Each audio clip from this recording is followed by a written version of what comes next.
ಈಗ types are classes of preference shares ಇದ್ರ ಬಗ್ಗೆ ತಿಳ್ಕೊಳ್ಳೋಣ. ಇದರಲ್ಲಿ first with reference to dividend ಅಂತ ಇರುತ್ತೆ. ಇದರಲ್ಲಿ first one cumulative preference shares ಅಂತ ಹೇಳ್ತೀವಿ. ಕ್ಯುಮುಲೇಟಿವ್ ಪ್ರಿಫರೆನ್ಸ್ ಶೇರ್ಸ್ ಅಂತ ಹೇಳಿದ್ರೆ ಈ ಒಂದು preference shares the holders of which are entitled to receive arrears of dividend before any dividend is paid on equity shares ಅಂತ ಅರ್ಥ ಮಾಡ್ಕೊಳ್ಬೇಕಾಗುತ್ತೆ. ಇದನ್ನು ನಾವು ಕ್ಯುಮುಲೇಟಿವ್ ಪ್ರಿಫರೆನ್ಸ್ ಶೇರ್ಸ್ ಅಂತ ಹೇಳ್ತೀವಿ. Okay, next non cumulative preference shares ಅಂತ ಹೇಳ್ತೀವಿ. ನಾನ್ ಕ್ಯುಮುಲೇಟಿವ್ ಪ್ರಿಫರೆನ್ಸ್ ಶೇರ್ಸ್ ಅಂದರೆ those preference shares the holders of which do not have the right to receive arrear or dividend. ಇವ್ರಿಗೆ ಡಿವಿಡೆಂಡ್ ರಿಸೀವ್ ಮಾಡೋ ಅಂತ ಅರ್ಹತೆ ಇರೋದಿಲ್ಲ. ಇವ್ರನ್ನ ನಾವು ನಾನ್ ಕ್ಯುಮುಲೇಟಿವ್ ಪ್ರಿಫರೆನ್ಸ್ ಶೇರ್ಸ್ ಅಂತ ಹೇಳ್ತೀವಿ. If no dividend is declared in any year, ಇವ್ರಿಗೆ ಯಾವುದೇ ಇಯರ್ ಡಿವಿಡೆಂಡ್ ಡಿಕ್ಲೇರ್ ಮಾಡಿರಲ್ಲ ಡ್ಯೂ ಟು ಎನಿ ರೀಸನ್, ಯಾವುದೋ ಒಂದು ರೀಸನಿಂದ ಅವ್ರಿಗೆ ಡಿಕ್ಲೇರ್ ಮಾಡಿರಲ್ಲ. Such share holders get nothing nor can they claim unpaid dividends in any subsequent years.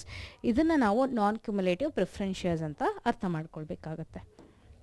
Next with reference to participation basis ಮೇಲೆ ನಮಗೆ ಪಾರ್ಟಿಸಿಪೇಟಿಂಗ್ ಪ್ರಿಫರೆನ್ಸ್ ಶೇರ್ಸ್ ಮತ್ತು ನಾನ್ participating preference shares ಅಂತ ಹೇಳ್ತೀವಿ. ಸೊ ಪಾರ್ಟಿಸಿಪೇಟಿಂಗ್ ಪ್ರಿಫರೆನ್ಸ್ ಶೇರ್ಸ್ ಅಂತ ಹೇಳಿದ್ರೆ such shares in addition to the fixed preference dividend carry a right to participate in the surplus profit. ಅಂದರೆ ಏನು surplus profit ಉಳ್ಕೊಂಡಿರುತ್ತೆ ಕಂಪನಿಯಲ್ಲಿ. So in addition to fixed preference dividend carry a right to participate ಅಂದರೆ surplus ಅವ್ರಿಗೆ preference money ಏನು dividend ನಾವು pay ಮಾಡ್ತೀವಲ್ಲ ಒಂದು ಸರ್ಟೆನ್ ಫಿಕ್ಸ್ಡ್ ಅಮೌಂಟು, ಅದ್ರ ಜೊತೆಗೆ ಕಂಪನಿಯಲ್ಲಿ ಇನ್ನೂ ಏನಾದರೂ ಪ್ರಾಫಿಟ್ ಉಳ್ಕೊಂಡಿದ್ರೆ ಓಕೆ ಅದರಲ್ಲೂ ಕೂಡ ಇವ್ರಿಗೆ ಡಿವಿಡೆಂಡ್ ಮಾಡ್ಬೋದು. ಅದಕ್ಕೇ ಪಾರ್ಟಿಸಿಪೇಟಿಂಗ್ ಪ್ರಿಫರೆನ್ಸ್ ಶೇರ್ಸ್ ಅಂತ ಹೇಳ್ತೀವಿ. If any after providing dividend at a stipulated rate to equity share holders. Next non participating preference shares ಅಂತ ಹೇಳ್ತೀವಿ.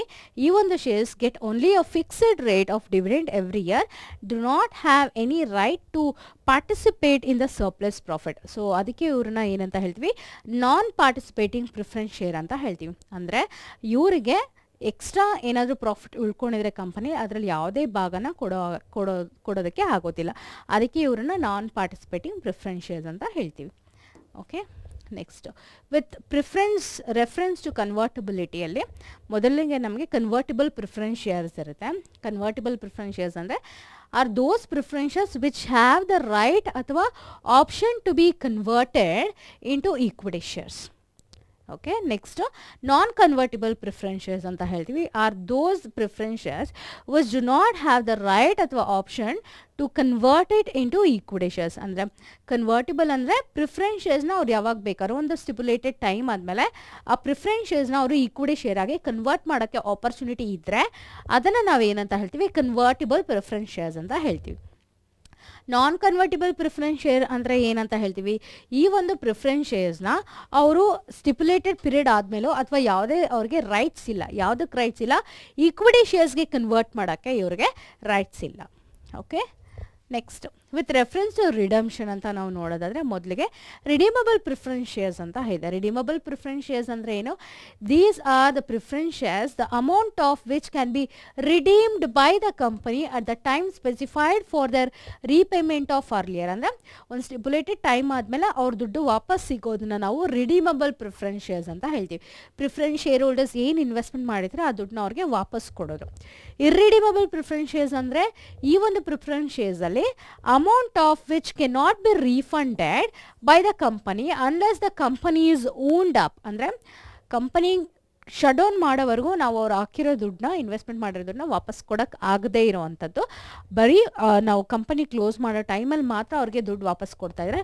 ಅದನ್ನು ಇರ್ರಿಡೀಮಬಲ್ ಪ್ರಿಫರೆನ್ಸಸ್. ಸೊ ಇಲ್ಲಿ ಒಂದಷ್ಟು ಟೈಮ್ ಕಳೆದ ನಂತರ ನಾವು ಅವ್ರಿಗೆ ದುಡ್ಡು ವಾಪಸ್ ಕೊಡ್ಬೋದು. ಬಟ್ ಇರ್ರಿಡೀಮಬಲ್ ಪ್ರಿಫರೆನ್ಸ್ ಶೇರ್ ಹೋಲ್ಡರ್ಸ್ ಆಗಿದ್ರೆ ನೀವು ಕಂಪನಿ ಕ್ಲೋಸ್ ಮಾಡಬೇಕಾದ್ರೆ ಮಾತ್ರ ನೀವು ದುಡ್ಡನ್ನು ನೀವು ಹಿಂತಿರುಗಿ ಪಡೆಯೋದಕ್ಕೆ ಒಂದು ಅವಕಾಶ ಇರುತ್ತೆ ಅಷ್ಟೇ. ಸೊ ಇದನ್ನು ನಾವು redeemable and irredeemable preference shares ಅಂತ ಹೇಳ್ತೀವಿ.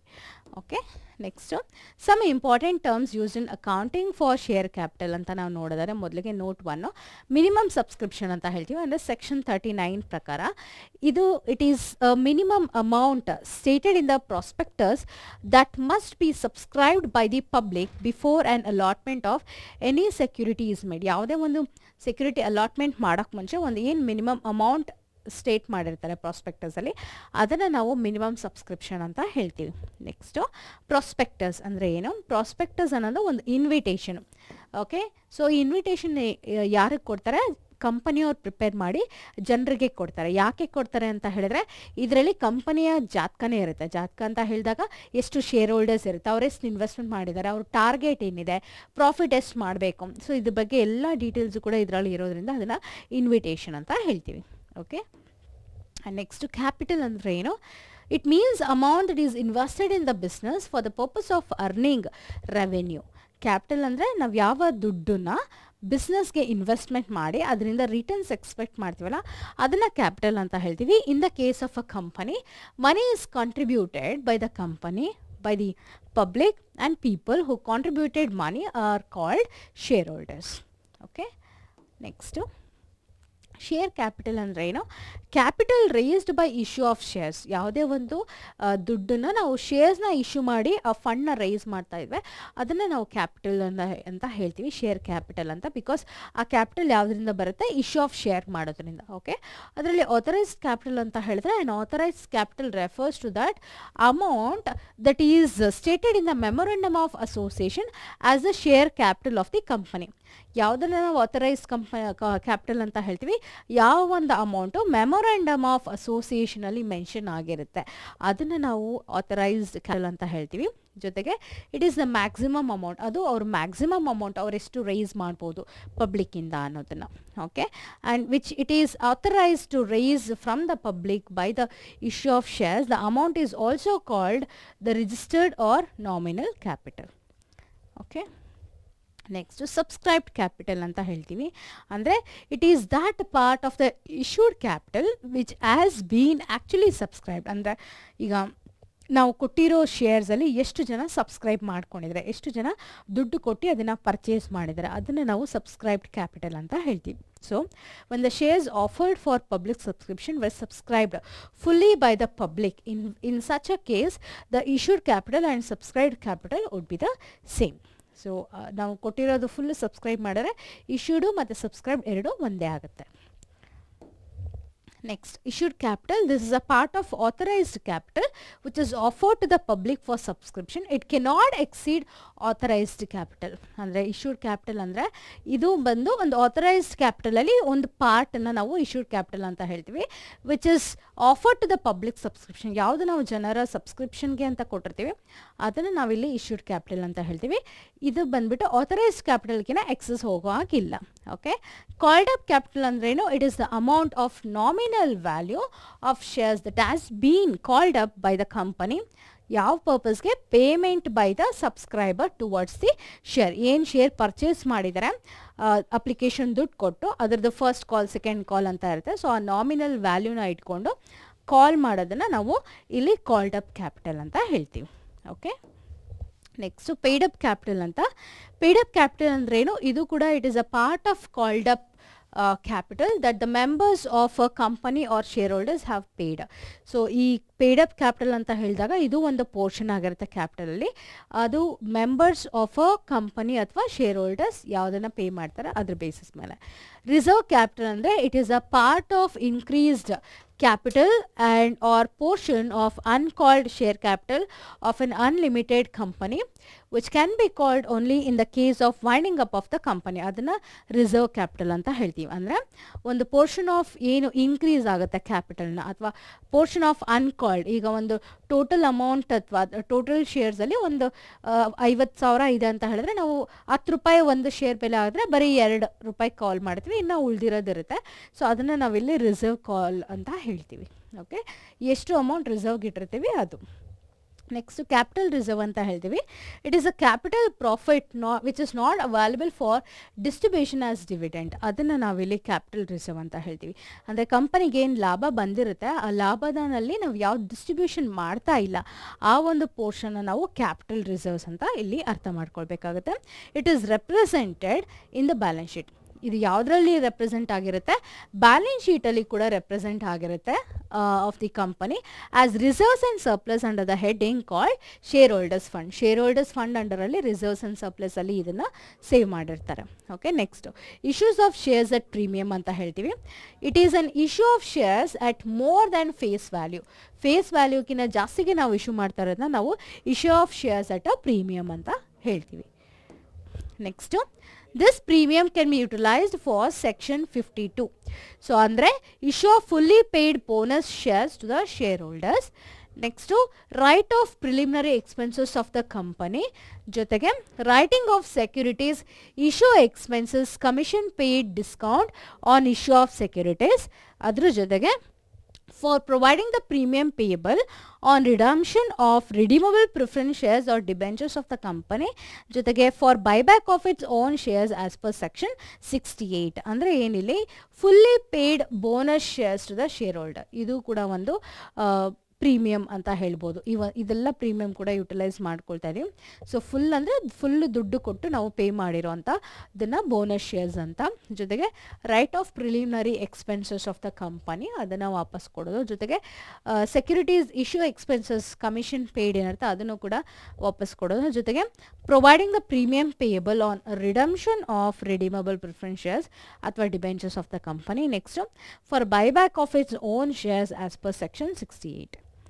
Okay, next, journal entries for accounting of securities premium. ಅಂದರೆ securities premium ಗೆ journal entries ಯಾವ ರೀತಿ ಪಾಸ್ ಮಾಡೋದು ಅಂತ. The securities premium may be collected by the company with application money, allotment money, first call or final call depending upon the terms of issue of shares. Right, ಇದ್ರ basis ಮೇಲೆ ಇರುತ್ತೆ. So ಈಗ ಮೊದಲಿಗೆ if questions are silent regarding the securities premium amount due, ಕ್ವೆಶನಲ್ಲಿ ನಮಗೇನೂ ಅರ್ಥ ಆಗಿಲ್ಲ, ಅಮೌಂಟು ಕೊಟ್ಟಿದ್ದಾರಾ ಇಲ್ವಾ ಅನ್ನೋದ್ರ ಬಗ್ಗೆ. Okay, it is assume that securities premium money is due. ಆ ಥರ ಕ್ವೆಶನಲ್ಲಿ ಕ್ಲಾರಿಟಿ ಇಲ್ಲ ಅಂದರೆ ನಾವು ಅದನ್ನು ಯಾವಾಗಲೂ ಡ್ಯೂ ಅಂತ ಕನ್ಸಿಡರ್ ಮಾಡ್ಬೋದು. With the allotment money following are the various situations of security premium which is received with application, allotment and call. So security premium ಯಾವ ಸಿಚುವೇಶನ್ ಅಲ್ಲಿ ಬರುತ್ತೆ ಅನ್ನೋದು ನಮಗೆ ಡೀಟೇಲ್ಸ್ ಕೊಟ್ಟಿದ್ದಾರೆ ಇಲ್ಲಿ, ಅದ್ರ ಬಗ್ಗೆ ತಿಳ್ಕೊಳ್ಳೋಣ. ಮೊದಲಿಗೆ ಫಾರ್ ಅಪ್ಲಿಕೇಶನ್ ಮನಿ ಏನು ಎಂಟ್ರಿ ಅಂತ ನೋಡೋದಾದರೆ bank account debtor to share application account ಅಂತ ಹೇಳ್ತೀವಿ. Being what number of application into application amount per share. Okay, next on acceptance of application ನಮಗೆ ಏನು ಎಂಟ್ರಿ ಬರುತ್ತೆ ಅಂತ ನಾವು ನೋಡೋದಾದರೆ share application account debtor to share capital account to shares securities premium account ಅಂತ ಹೇಳ್ತೀವಿ. ಸೊ ಇದನ್ನು ಹೇಗೆ ಕ್ಯಾಲ್ಕುಲೇಟ್ ಮಾಡ್ತೀವಿ ಅಂದರೆ number of shares allotted into application amount called on cash ಅಥವಾ amount of securities premium received ಏನಾದರೂ ಇದ್ದರೆ ಅದನ್ನು ತೊಗೊಳ್ಬೇಕಾಗತ್ತೆ. ನೆಕ್ಸ್ಟ್ ಅಲಾಟ್ಮೆಂಟ್ ಮನಿ ಡ್ಯೂ ಏನಾದರೂ ಇದ್ದರೆ share allotment account debtor to share allotment account to securities premium account. Amount ಯಾವ ರೀತಿ ತೊಗೋಬೇಕು, number of shares allotted into amount called on allotment for each share, ಜೊತೆಗೆ ಸೆಕ್ಯೂರಿಟೀಸ್ ಪ್ರೀಮಿಯಂ ಡ್ಯೂ ಇದ್ದರೆ. On receipt of allotment money bank account debtor to share allotment account ಇರುತ್ತೆ as number of allotment shares into amount received on allotment for each share or actual amount received. Fine. Next, for all money due ಇದಕ್ಕೆ ಏನು entry pass ಮಾಡಬೇಕಂದ್ರೆ share call account debtor to share capital account to securities premium account. ಹಿಂಗೆ ಏನಿರುತ್ತೆ ಇಲ್ಲಿ amount ಯಾವ ರೀತಿ ತೊಗೊಳ್ಬೇಕು ಅಂತ ನಾವು ನೋಡಿದ್ರೆ number of shares allotted into amount called on each call shares which we call it as securities premium due ಇರುತ್ತೆ, ನಾವಿಲ್ಲಿ ತೊಗೋಬೇಕಾಗತ್ತೆ.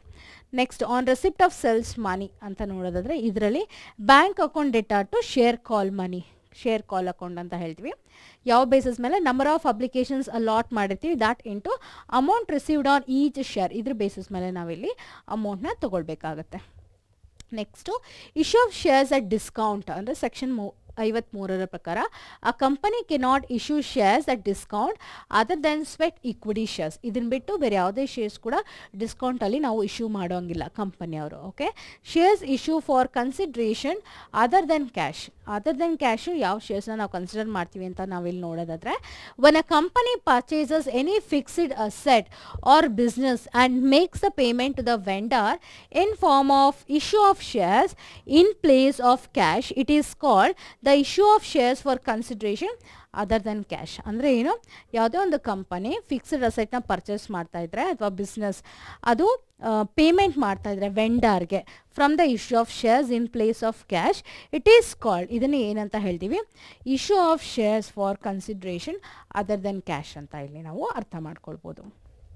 Next shares can be issued at par or even at premium ಅಂತ ಹೇಳ್ತೀವಿ. ಸೊ ಇದರಲ್ಲಿ ಹೇಗೆ journal entries ನಾವು pass ಮಾಡಬೇಕು ಅಂದರೆ vendors ಅಥವಾ ಕನ್ಸಿಡ್ರೇಷನ್ ಅದರ್ ದೆನ್ ಕ್ಯಾಶಲ್ಲಿ ಮೊದಲಿಗೆ ಇಲ್ಲಿ on purchase of asset amount of purchase price ನಾವು ಹಾಕೊಳ್ಬೇಕಾಗತ್ತೆ. ನೆಕ್ಸ್ಟು ಅದ್ರ ಕೆಳಗಡೆ to sundry account debtor to vendor account ನಾವು ಜರ್ನಲ್ ಎಂಟ್ರೀಸ್ನ ಪಾಸ್ ಮಾಡಬೇಕಾಗತ್ತೆ.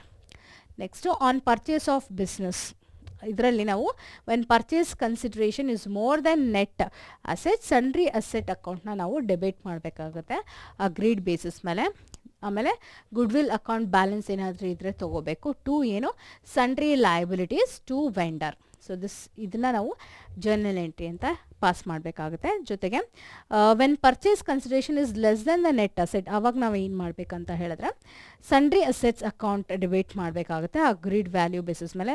ಟು ಯಾವುದಕ್ಕೆ, ಸನ್ರಿ ಲಯಬಿಲಿಟೀಸ್ಗೆ ಏನು ವ್ಯಾಲ್ಯೂ ಕೊಟ್ಟಿರ್ತಾರೆ ಅದು, ದೆನ್ ಟು ವೆಂಡರು ಮತ್ತು ಟು ಕ್ಯಾಪಿಟಲ್ ರಿಸರ್ವ್ ಅಕೌಂಟ್ ಏನಾದ್ರು ಬ್ಯಾಲೆನ್ಸ್ ಇದ್ದರೆ ಅದನ್ನು ಕೂಡ ನಾವಿಲ್ಲಿ ಕನ್ಸಿಡರ್ ಮಾಡಬೇಕಾಗುತ್ತೆ. Next on issue of shares at par ಇದ್ರೆ ತೊಗೋಬೇಕು. ಸೊ ಅದಕ್ಕೆ ನಾವು ಯಾವ ರೀತಿ ಎಂಟ್ರಿ ಪಾಸ್ ಮಾಡಬೇಕಾಗುತ್ತೆ, vendor account debtor to share capital. Okay, on the issue of share at ಪ್ರೀಮಿಯಮಲ್ಲಿ ನಾವೇನಾದರೂ ಮಾಡ್ತಾ ಇದ್ರೆ ಅದಕ್ಕೆ vendor account debtor to share capital account to security premium reserve account. ಇದು ಜರ್ನಲ್ ಎಂಟ್ರಿ ನಾವು ಎಂಟ್ರಿ ಮಾಡಬೇಕಾಗುತ್ತೆ. Okay, next private placement of shares. Okay, ಇದನ್ನು section 42 ಪ್ರಕಾರ ಇದನ್ನು ಏನಂತ ಹೇಳ್ತೀವಿ ಅಂತ ಹೇಳಿದ್ರೆ, this is an issue of shares to institutional investors or some selected groups. ಅಂದರೆ ಎಲ್ಲ ಜನರಿಗೂ ಕಳಿಸೋದಿಲ್ಲ, ಇದು ಒಂದು ಸೆಲೆಕ್ಟೆಡ್ ಗ್ರೂಪ್ಗಷ್ಟೇ ಪರ್ಸನ್ಸ್ಗೆ subject to prior approval of existing shareholders. Already ಯಾರು ಎಷ್ಟು ಜನ ಶೇರ್ ಹೋಲ್ಡರ್ಸ್ ಇರ್ತಾರೆ ಅಷ್ಟು ಜನದ ಹತ್ರ ನಾವು ಪ್ರಿಯರಾಗಿ ಅಪ್ರೂವಲ್ ತೊಗೊಂಡು ಇದನ್ನು ನಾವು ಕಳಿಸ್ಬೇಕಾಗತ್ತೆ. There is no need of issuing formal prospectus.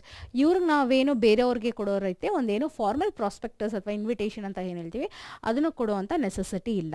And it is a cost and time saving method of raising capital. ಇದು ನಮಗೆ ತುಂಬಾ ಕಡಿಮೆ ಟೈಮಲ್ಲಿ ಕಡಿಮೆ ವೆಚ್ಚದಲ್ಲಿ ಆಗುವಂಥ ಕೆಲಸ ಅಥವಾ ದುಡ್ಡನ್ನ ನಾವು ರೈಸ್ ಮಾಡೋಕ್ಕೆ ಇರುವಂಥ ಒಂದು ಶಾರ್ಟ್ಕಟ್ ಅಂತಲೇ ಹೇಳ್ಬೋದು. ಅಂಡರ್ ಸಬ್ಸ್ಕ್ರಿಪ್ಷನ್ ಅಂದರೆ ಏನು, when the number of share applications received in less than the number of shares offered to the public, it is under subscription. ಅಂದರೆ ಏನು, ನಾವೇನು ಶೇರ್ಸ್ನ ಆಫರ್ ಮಾಡಿದ್ವಿ ಜನರಿಗೆ, ಅವರು ಅದನ್ನು ಫುಲ್ಲಾಗಿ ಸಬ್ಸ್ಕ್ರಿಪ್ಷನ್ ಮಾಡಿದ್ರೆ ಕಡಿಮೆ ಸಬ್ಸ್ಕ್ರಿಪ್ಷನ್ ಮಾಡಿದರೆ ಅದನ್ನು ಅಂಡರ್ ಸಬ್ಸ್ಕ್ರಿಪ್ಷನ್ ಅಂತ ಹೇಳ್ತೀವಿ. ಅದೇ ರೀತಿ ಓವರ್ ಸಬ್ಸ್ಕ್ರಿಪ್ಷನ್ ಅಂದರೆ ಏನು, ನಾವು ಇಶ್ಯೂ ಮಾಡಿರೋದಕ್ಕಿಂತ ಜಾಸ್ತಿ ನಾವು ಎಕ್ಸ್ಪೆಕ್ಟ್ ಮಾಡೋದಕ್ಕಿಂತ ಜಾಸ್ತಿ ಸಬ್ಸ್ಕ್ರೈಬ್ ಮಾಡಿದರೆ, ಅಂದರೆ ಒಂದು number of share application received is more than the number of shares that is been offered to the public, ಅದನ್ನು ನಾವು ಓವರ್ ಸಬ್ಸ್ಕ್ರಿಪ್ಷನ್ ಅಂತ ಹೇಳ್ತೀವಿ.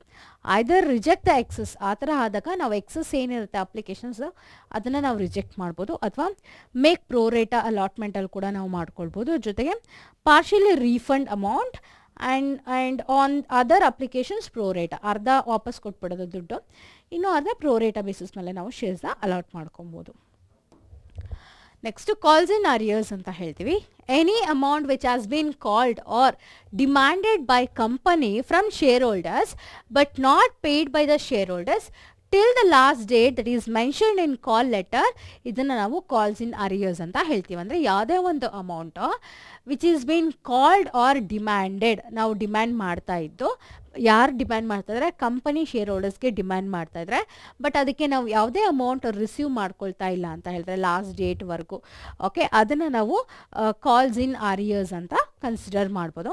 Company can charge interest on this at rate mentioned in, ಆ ಥರ ಒಂದು ದುಡ್ಡು ಅವ್ರು ಕೊಟ್ಟಿಲ್ಲ ಅಂದರೆ ಅದ್ರ ಮೇಲೆ ನಾವು ಬಡ್ಡಿನ ಚಾರ್ಜ್ ಮಾಡ್ಬೋದಾಗುತ್ತೆ. ಓಕೆ, ಅದು ಸೊ ಇದರಲ್ಲಿ ಮೆನ್ಷನ್ ಆಗಿರಬೇಕು. Okay, next calls in advance ಅಂತ ಹೇಳ್ತೀವಿ. Any amount paid in excess of what they have as to pay is called calls in advance. ಅಂದರೆ ಯಾವುದೇ ಒಂದು ದುಡ್ಡು ನಾವು ಎಕ್ಸಸ್ ಆಗಿ ಪೇ ಮಾಡಿದ್ರೆ ಅದನ್ನು ನಾವು ಕಾಲ್ಸ್ ಇನ್ ಅಡ್ವಾನ್ಸ್ ಅಂತ ಹೇಳ್ತೀವಿ. ಇಲ್ಲಿ interest is paid on this at a rate mentioned in the articles of association. ಆ ಥರ ಅವ್ರು ಏನಾದರೂ ಎಕ್ಸಸ್ ಆಗಿ ದುಡ್ಡು ಕೊಟ್ಟಿದ್ರೆ ಕಂಪನಿಯವರು ಇದಕ್ಕೆ ಬಡ್ಡಿ ಕೊಡಬೇಕಾಗತ್ತೆ. ಯಾವ ಬೇಸಿಸ್ ಮೇಲೆ ಆರ್ಟಿಕಲ್ಸ್ ಆಫ್ ಅಸೋಸಿಯೇಷನಲ್ಲಿ ಏನು ಮೆನ್ಷನ್ ಆಗಿರುತ್ತೆ ಅದ್ರ ಬೇಸಿಸ್ ಮೇಲೆ. Next forfeiture of shares ಅಂತ ಹೇಳ್ತೀವಿ. If any shareholders fails to pay the amount on any call, ಯಾವುದೇ ಒಬ್ಬ ಶೇರ್ ಹೋಲ್ಡರು ಈಗ ಫಸ್ಟ್ ಕಾಲ್ ಸೆಕೆಂಡ್ ಕಾಲ್ ಆದಾಗ ಅವರು ಅದನ್ನು ಮಿಸ್ ಮಾಡಿ ಪೇ ಮಾಡಿಲ್ಲ ಅಂತ ಹೇಳಿದಾಗ ಅಂಥ ಶೇರ್ಸ್ನ ನಾವು ಫಾರ್ ಫೀಚರ್ ಮಾಡ್ತೀವಿ ಅಥವಾ ವಿತ್ ಹೆಲ್ಡ್ ಮಾಡ್ತೀವಿ. ಯಾರು ಕಂಪನಿಯವರು ವಿತ್ ಹೆಲ್ಡ್ ಮಾಡ್ತಾರೆ ಅದನ್ನು ಫಾರ್ ಫೀಚರ್ ಆಫ್ ಶೇರ್ಸ್ ಅಂತ ಇಲ್ಲಿ ನಾವು ಅರ್ಥ ಮಾಡ್ಕೊಳ್ಬೇಕಾಗತ್ತೆ. Next forfeiture of shares ಅಂದರೆ ಏನು? It refers to the cancellation or termination of membership of a shareholder by taking away the shares and rights of membership. So ಯಾವಾಗ ಅವ್ರು ದುಡ್ಡು ಕಟ್ಟಲ್ಲ ಅಂಥ ಶೇರ್ಸ್ನ ನಾವು ಕ್ಯಾನ್ಸಲ್ ಮಾಡ್ತೀವಿ ಅಥವಾ ರಿಮೂವ್ ಮಾಡ್ತೀವಿ, ಟರ್ಮಿನೇಟ್ ಮಾಡ್ತೀವಿ. ಸೊ ಅದನ್ನು ಫಾರ್ ಫೀಚರ್ ಅಂತ ಹೇಳ್ತೀವಿ. ಯಾವ ರೀತಿ ನೀವು ಟರ್ಮಿನೇಟ್ ಮಾಡ್ತೀರಾ ಅಂದರೆ ಅವ್ರಿಗೆ ಕೊಟ್ಟಿರೋ ರೈಟ್ಸ್ನ ತೆಗೆದು ಹಾಕುವ ಮುಖಾಂತರ, ಜೊತೆಗೆ ಟೇಕಿಂಗ್ ಆಫ್ ದಿ ಶೇರ್ಸ್, ಅವ್ರಿಗೆ ಶೇರ್ಸ್ ಅಲಾಟ್ ಮಾಡಲ್ಲ, ವಾಪಸ್ ಇಸ್ಕೊಳ್ತೀವಿ. ಇದನ್ನು ನಾವು ಫಾರ್ ಫೀಚರ್ ಆಫ್ ಶೇರ್ಸ್ ಅಂತ ಅರ್ಥ ಮಾಡ್ಕೊಳ್ಬೇಕಾಗುತ್ತೆ. Next forfeiture of shares issued at par ಅಂತ ನಾವು ನೋಡೋದಾದರೆ ಇದರಲ್ಲಿ ನಾವು ಎಂಟ್ರಿ ಏನು ಪಾಸ್ ಮಾಡಬೇಕು ಅಂತ ನೋಡಿದ್ರೆ share capital account debtor to various calls or calls in arrears account to forfeited share account. ಇದು ಬಂದ್ಬಿಟ್ಟು ನಾವು ಜರ್ನಲ್ ಎಂಟ್ರಿ ಇಲ್ಲಿ ಪಾಸ್ ಮಾಡಬೇಕಾಗತ್ತೆ. ಸೊ ಶೇರ್ ಕ್ಯಾಪಿಟಲ್ ಅಕೌಂಟ್ ಅಂತ ಹೇಳಿದಾಗ ಅಮೌಂಟ್ ಕಾಲ್ಡ್ ಅಪ್ನ ನಾವು ಎಂಟ್ರಿ ಮಾಡಬೇಕಾಗತ್ತೆ. ಜೊತೆಗೆ ವೇರಿಯಸ್ ಅಥವಾ ಕಾಲ್ಸ್ ಇನ್ ಅರಿಯರ್ಸ್ ಅಂತ ಹೇಳಿದಾಗ ಅನ್ಪೇಯ್ಡ್ ಅಮೌಂಟ್ನ ನಾವಿಲ್ಲಿ ಎಂಟರ್ ಮಾಡಬೇಕಾಗತ್ತೆ. ಜೊತೆಗೆ ಫರ್ಫೀಚರ್ ಶೇರ್ಸ್ದು ಅಮೌಂಟ್ ಏನು ರಿಸೀವ್ ಆಗುತ್ತೆ ಅದನ್ನು ನಾವಿಲ್ಲಿ ಎಂಟರ್ ಮಾಡಬೇಕಾಗತ್ತೆ. ಸೊ ಇಲ್ಲಿಗೆ ನಾವು ಈ ಒಂದು ಕ್ಲಾಸ್ನ ಕನ್ಕ್ಲೂಡ್ ಮಾಡ್ತಾ ಇದ್ದೀವಿ. Thank you.